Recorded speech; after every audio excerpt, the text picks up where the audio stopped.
ఓం గం గం గం గణపతియే నమః. శ్రీ సంకష్టహార చతుర్థి శ్రీ మహాగణపతి వ్రతకథ. అందరూ చేతిలో కొద్దిగా అక్షింతలు పట్టుకొని శ్రద్ధగా ఈ కథలను వినండి. ఈ కథలు మొత్తం 5 కథలు. శ్రద్ధగా వినండి. ముందుగా అక్షింతలు చేతిలో పట్టుకొని ఓం ఘం ఘం ఘం గణపతియే నమః అని గణపతి ప్రార్థన చేసుకోవాలి. అధ్యాయము 1.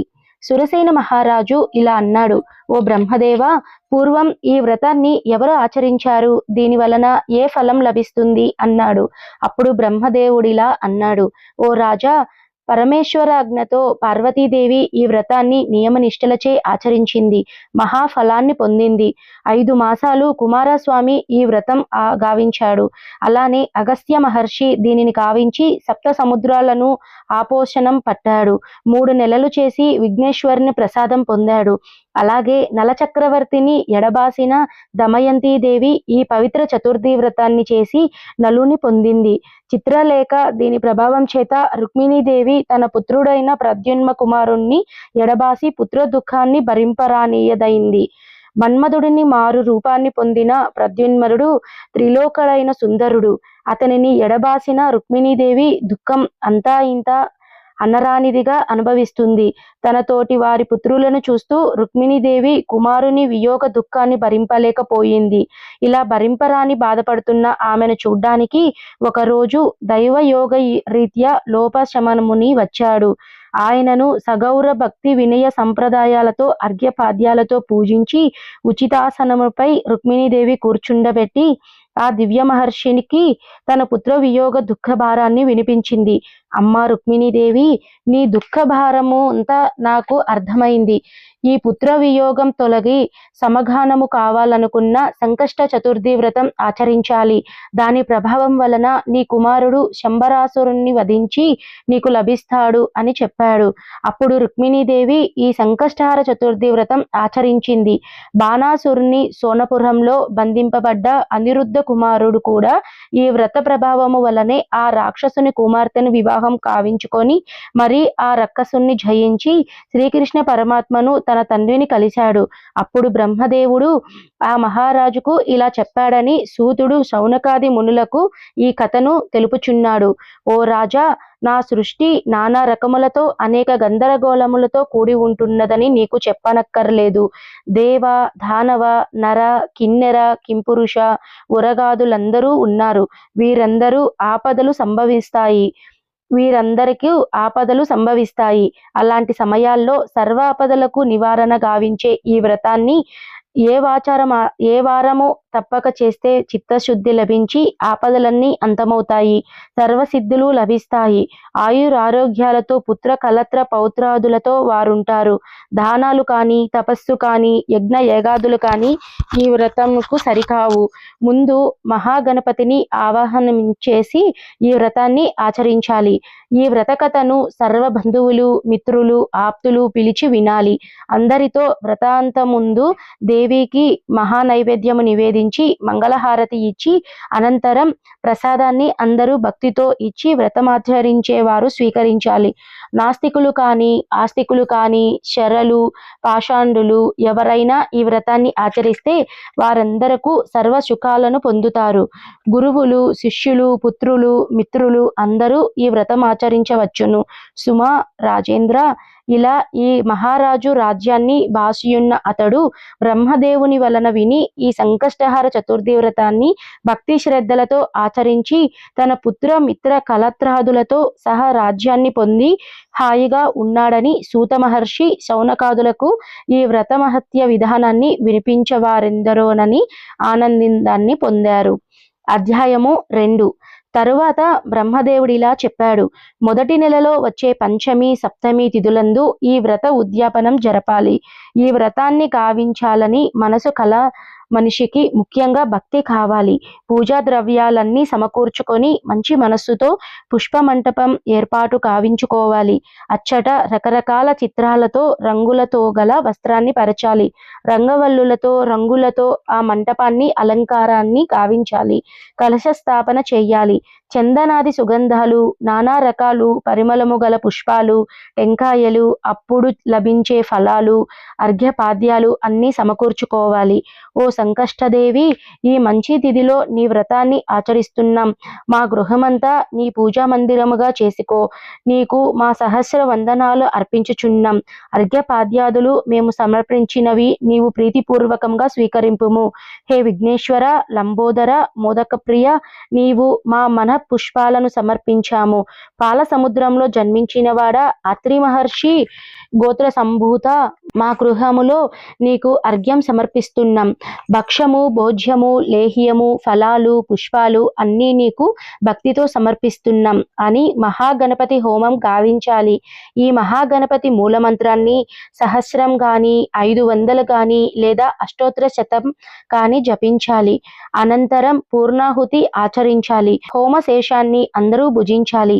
అలాగే యథాశక్తితో కవులకు, పండితులకు దక్షిణ తాంబూలాలు, వస్త్రానాదికలతో సత్కరించాలి. ఫలసహితంగా స్త్రీలకు వాయినాలు ఇవ్వాలి. ఇలా శ్రీ మహాగణాధిపుని క్షమాపణలు చెప్పుకోవాలి. ఈ వ్రతం విధి విధానంగా ఆచరించే వారికి 1,000,000 యజ్ఞ ఫలాలు లభిస్తాయి. వారి స్థాయిని బట్టి బంగారు, వెండి ప్రతిమలతో అర్చించాలి. ఆ రాత్రి జాగారం చేస్తూ శ్రీ మహాగణపతి చరిత్ర కథను ఒక పండితుడు వలన తప్పక వినాలి. మంగళవాద్యాలతో, శంఖాది నాదాలతో, మహాభక్తి గల వారితో కలిసి పూజ పరిసమాప్తం గావించాలి. అనంతరం దీన, అనాథ సాధువులకు యథాశక్తితో దానాలు ఆచరించాలి. ఈ వ్రతాన్ని పుత్ర పుత్రిక వివాహాలకు ముందుగా చేస్తే ఎంతో యోగ మంగళకరమైన ఫలితం లభిస్తుంది. ఇలా పుత్ర, మిత్ర, బంధు, ఆప్తులతో ఈ వ్రతాన్ని తప్పక ఆచరించి ఓ రాజా సత్ఫలముందుము. అధ్యాయము 3. మహేంద్రుడు తర్వాత చరిత్ర శూరసేనునితో ఇలా చెప్పాడు. మహారాజా, శ్రీ దత్తాత్రేయ స్వామి వారి కరుణతో ఉపదేశించబడిన విధముగా శ్రీ మహాగణపతి వాయుభక్షణ గావిస్తూ మహానిష్టతో ఆరాధింపసాగాడు. కార్తవీర్యార్జునుడు అతడు పాషాణ ప్రాయమైనాడు. అతడు గావించే ఘోర తపస్సుకు మెచ్చిన శ్రీ మహాగణాధిపతి కార్తవీర్యార్జునికి ఎదురుగా ఉన్న సరోవరంలో పగడాల రంగులో ప్రత్యక్షమయ్యాడు. బాలక, నీ మహాతపస్సుకు సంతోషించాను. సత్వ మృగ సంచారవంతమైన ఈ ఘోర అరణ్య 12 మహాతపస్సు నా గూర్చి చేశావు. అందువలన నీకేది కావాలో కోరుకోమన్నాడు. అనగా, ఓ గణానాథ ప్రభు, తమ దర్శనం వల్ల ధన్యుడయ్యాను. నీ పాదముగార్చనే నాకు నిత్య జీవితముగా నీపై అనన్య భక్తి కలిగి ఉన్నట్లు నాకు ఆశీస్సులివ్వండి అని కార్తవీర్యార్జునుడు మహాగణపతిని ప్రార్థించాడు. ఓ రాజా, ఇలా ప్రార్థించేసరికి శ్రీ మహాగణాధిపతి అలా ఎలాంటి వరం కావాలి అతనికి ప్రసాదించి మాయమైపోయాడు. అతనికి సహస్ర బాహువులు వచ్చాయి. పాదాలు మాత్రం 2 ఉన్నాయి. మేరు పర్వతమంత దేహం కలవాడైనాడు. అప్పుడు ఆ కార్తవీర్యార్జునులపై దేవతలు సంతోషంతో పుష్పవర్షం కురిపించారు. దుందుభులు మ్రోయించారు. ఆ దేవతా శబ్దాలు వినిన యమధర్మరాజు కూడా ఆశ్చర్యపోయారు. భూమిపై ఉన్న రాజులందరూ ఆ శబ్దాలను విని భయంతో కంపించిపోయారు. సహస్ర బాహువులతో ఉన్న కార్తవీర్యార్జునుని పేరు విన్నంతలోనే అందరూ భయపడిపోయారు. శ్రీ మన్మహావిష్ణు రూపమంతా భూమిపై ఉన్న వీరవైరి రాజులకందరూ ఆ అర్జునుడు జయించాడు. దేవతలందరినీ నానా రత్నస్థ స్వర్ణ అలంకారతో బహుకరించారు. మహారాజ మిత్రులందరూ అతనికి ఛత్ర, చామర, గజశ్వ, కరదీపికలు మహానందముతో ఆ కార్తవీర్యార్జునకు సమర్పించారు. అలా అతడు భూమిపై ఆ ఏమ బాహుబల విక్రమాన్విత సహస్ర బాహువులతో దశ దిశలందు తేజరిల్లసాగారు. తన నగరాన ఒక మహాప్రసాదాన్ని నిర్మించి దానిలో ఒక శుభముహూర్తాన మహాభక్తితో మంత్రి, సామంత, కవి, పండిత, గాయక, పురోహిత, వేద పండితులు, వేదనాదాలు, భూనభో భాగాలన్నీ మోర్మాగిన మంగళ వాయిద్యాల మధ్య శ్రీ ప్రవాల మహాగణాధిపుని ప్రతిష్ఠించాడు. తన దగ్గర ప్రత్యక్షమైన ఆ గణపతి మూర్తియే దీనికంతకు కారణమని భావించి మహాభక్తి చేతస్కుడైనాడు కార్తవీర్యార్జున చక్రవర్తి. ఇంకా ఆ ప్రబల మహాగణపతిని నగరవాసులే కాక రాజ్యములోని వారందరూ భక్తి ప్రపత్తులతో పూజించి సర్వభూ సంపత్తితో ధర్మ మార్గాన్ని తప్ప నివారగుటకు అతడెంతో పరమానంద భరితుడైనాడు. ఈ ప్రవాల మహాగణపతి ప్రతిష్ఠించిన ఆ ప్రదేశము ప్రవాల గణపతి క్షేత్రముగా మంచి పేరు ప్రఖ్యాతలతో విరాజిల్లింది. ఆ ప్రవాల మహాగణపతిని సేవించిన వారందరూ సర్వ కోరికలు తీరిన వారయ్యారు. ఇదంతా సంకష్ట చతుర్థి వ్రత మహత్యముగా మహేంద్రుడు భావించాడు. ఇలా కార్తవీర్యార్జునుడు ధర్మంగా రాజ్యాన్ని పాలించి తర్వాత తిరుగులేని శ్రీ మహాగణపతి లోకాన్ని చేరుకున్నాడు. అష్టదిక్పాలకులను మహేంద్రాది శురులందరినీ గెలిచిన రావణ బ్రహ్మ కూడా కార్తవీర్యార్జున చక్రవర్తికి లొంగిపోయాడన్న ఆ అర్జున చక్రవర్తి ప్రాభవబల సంపత్తి శ్రీ మహాగణాధిపతి యొక్క దివ్య కటాక్షం కాక మరేమనాలి. ఇలా మహేంద్రాది బృందాకులందరూ ఆ వ్రత మహత్యము వలన అతనికి స్నేహితులై సర్వ సౌభాగ్యాలను ఆనందించాడు. అందరూ విజయములయ్యారు. సూతుడు శౌనకులకు ఇలా వివరించాడు. అధ్యాయము 4. వ్యాస మహర్షి బ్రహ్మను చూచి, ఓ బ్రహ్మదేవ, ఉత్తముడైన సురసేన మహారాజు చరిత్ర మహేంద్రుడు చెప్పగా విని ఎంతో ఆనందించాను. అనగా ఆ రాజు తన దూతను పంపి నగరాన కల ఇంటింటా సంకష్టహార చతుర్థి వ్రతాన్ని చేయమని ఆజ్ఞాపించాడు. సురసేన మహారాజు రాజ్యమంతా ఈ వ్రతాన్ని ప్రతివారు భక్తి శ్రద్ధలతో కావించి సర్వ సౌభాగ్యాలను అందింపచేసి సర్వ సౌభాగ్యాలనందండి అని చాటించాడు. ఇలా ఉండగా ఒక అంటరాని స్త్రీ కుష్ఠువ్యాధితో సర్వ రోగాలు నశించినదిగా దుర్గంధ వాసనతో ఉన్నది, మలిన వస్త్రాలు దాల్చినది అగు ఆమె రాజదూతను చూచి భయభక్తి వినయంతో నమస్కరించింది. అయ్యా, తమరు దేవదూతలు అన్నారు, ఏదో వ్రతమని చెప్పుచున్నారే, ఆ వ్రత విధానము నాకు దయతో తెలపండి అని ప్రాధేయపడింది. అప్పుడు ఆ రాజదూత ఆ అంటరానిని అంగనకు ఇలా చెప్పాడు. ఒకప్పుడు ఒక క్షత్రియ కన్య సారంగధరం అను పేరుతో ఉన్నది. రతీదేవి వంటి సౌందర్య రాశి అయి ఉండేది. లోకంలో కల సుందరాంగులం ధరు ఆమెను దాసదాసీలుగా కూడా పనికి రాదు.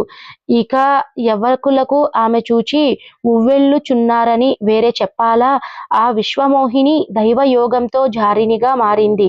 విలువైన వస్త్రాలంకారతో సిగ్గులేనిదై వేశ్యవృత్తిలో జీవిస్తుండేది. ఆమె భర్త చిత్రనాముడను వాడను ఎంతను వారించిన వేశ్యవృత్తి మానలేదు. ఒకరోజు కత్తితో ఆయన ఆ సుందరి గర్భంలో పొడిచాడు. ఇదంతా ఆ దేశపు రాజుకు తెలిసింది. ఆమెకు దండనం విధించాడు. ఆమె ఎంతగానో మహా బాధపడింది. తన పూర్వ చరిత్ర తలుచుకున్నది. కొన్నాళ్లకు ఆమె చనిపోగా యమదూతలు ఆమెను తీసుకుపోయి మృత్యులోకంలో నుంచి నానా యాతనలు గావించారు. ఇలా ఉండగా ఆమె మదిరాపనంతో మత్తెక్కి పేలసాగింది. తరువాత ఆమె ఇంటికి భిక్షము తిరుగసాగింది. ఒక ఇంట సంకష్టహార వ్రతం చేయిస్తున్నారు. ఆమె ఆకలితో వారి వాకిట నిలిచింది. వ్రతమునందు భక్తులందరికీ ప్రసాదం పంచిన ఆ గృహిణి వాకిటి ఉన్న ఆమెకు కూడా వ్రత ప్రసాదాన్ని పెట్టగా ఎన్ని రోజుల నుండో ఆకలి అలసటితో ఉన్న ఆమె ఆ ప్రసాదాన్ని స్వీకరించింది.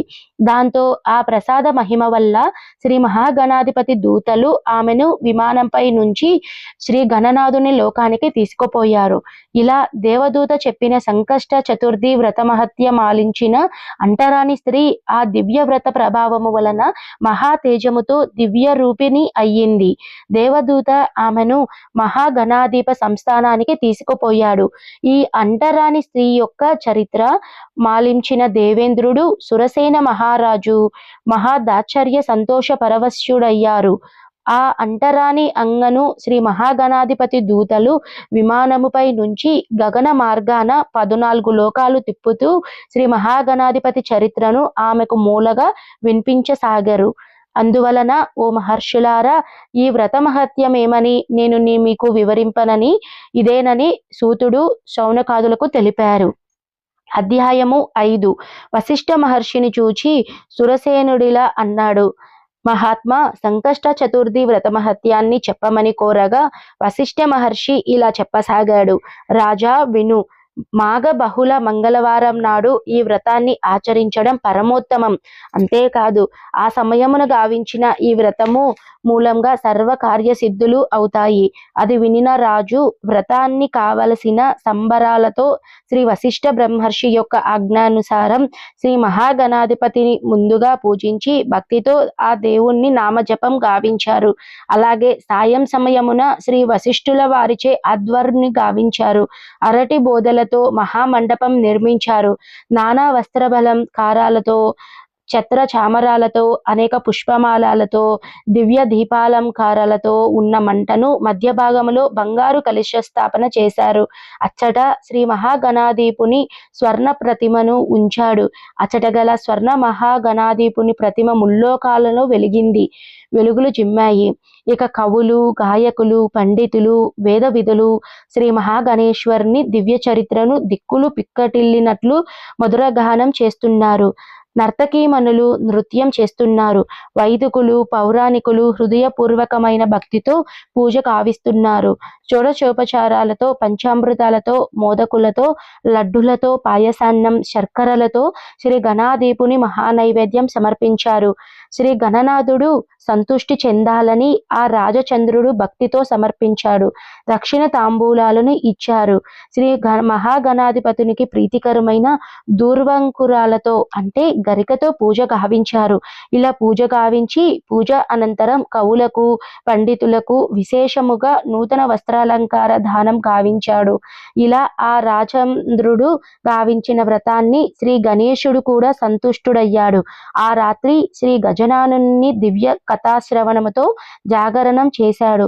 ఆ రాత్రి అంతా అతని బంధుమిత్రులు, ఆప్తులు అందరూ జాగరణం చేశారు.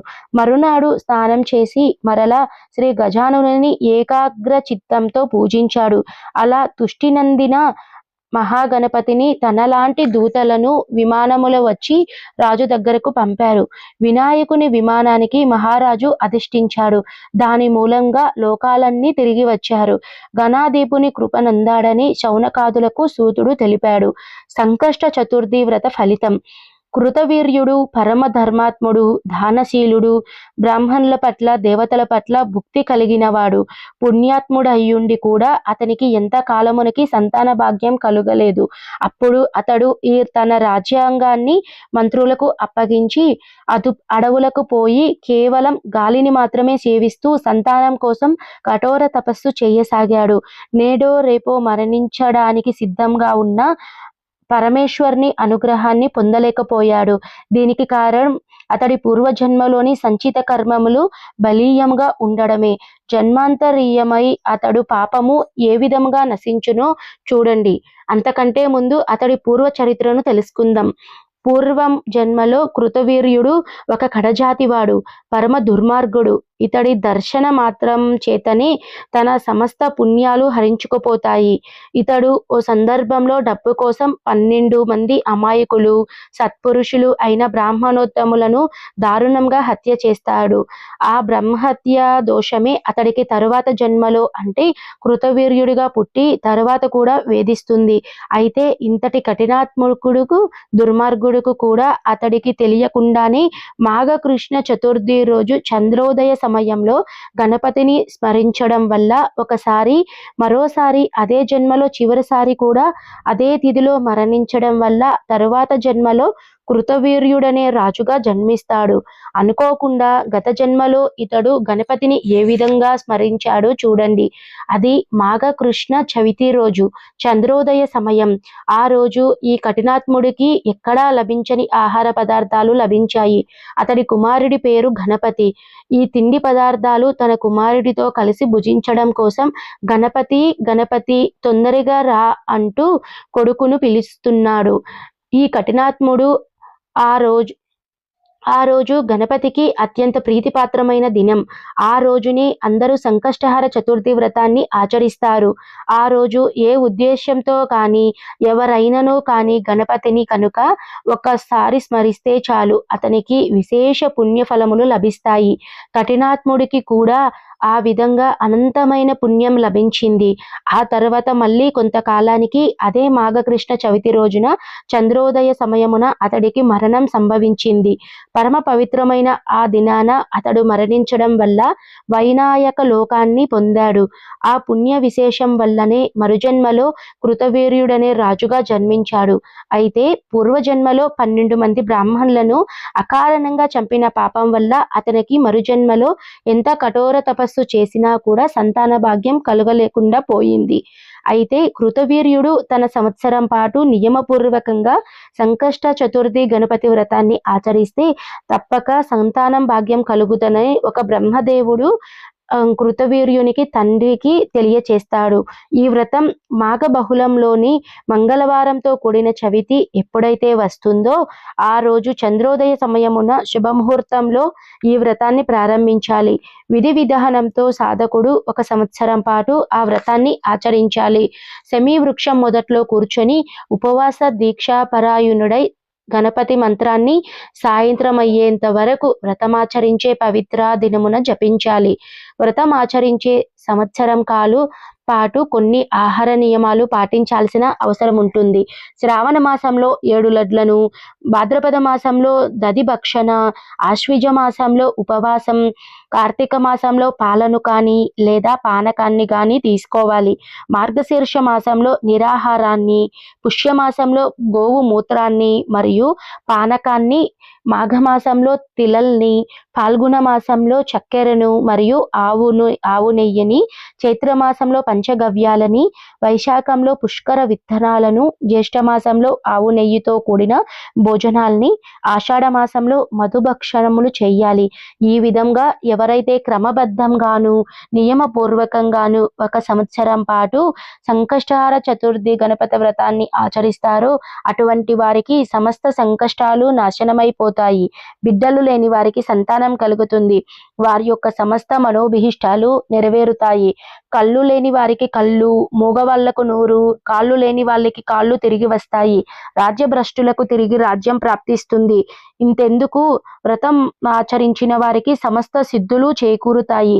అది మహాగణపతి దేవుని సంకష్ట చవిత్ర వ్రతమహత్యం. అంటే ఒక్క మాటలో చెప్పాలి అంటే గణపతిని మించిన వరదైవం మరొక్కరు లేరు. బుద్ధిమంతులలో వరిష్ఠుడు, జ్ఞానులలో అగ్రగణ్యులైన గణపతికి నేను నమస్కరిస్తున్నాను. ఈ చల్లని తండ్రి దయ మన మీద ఉంటే మనకు అసాధ్యమన్నది ఈ లోకంలోనూ పరలోకంలోనూ కూడా ఉండదు. ఇంతటితో సంకష్టహార చతుర్థి వ్రతకథ సమాప్తి. వ్రతకథ అంతా విన్న తర్వాత చేతిలో అక్షింతలు తీసుకొని గణపతి ఫోటో దగ్గర కానీ విగ్రహం దగ్గర కానీ వేసుకొని నమస్కారం చేసుకోవాలి. పాదాల దగ్గర వేసిన అక్షింతలను కొద్దిగా మన శిరస్సుపై వేసుకోవాలండి. ఎవరైతే వ్రతకథ వింటున్నారో వాళ్ళందరి తలపైన కూడా అక్షింతలను అయితే చల్లుకోవాలి. ఇదండి ఈ రోజు వీడియోలో. మరో మంచి వీడియోతో మీ ముందైతే ఉంటానండి. సర్వే జనః సుఖినో భవంతు. స్వస్తి.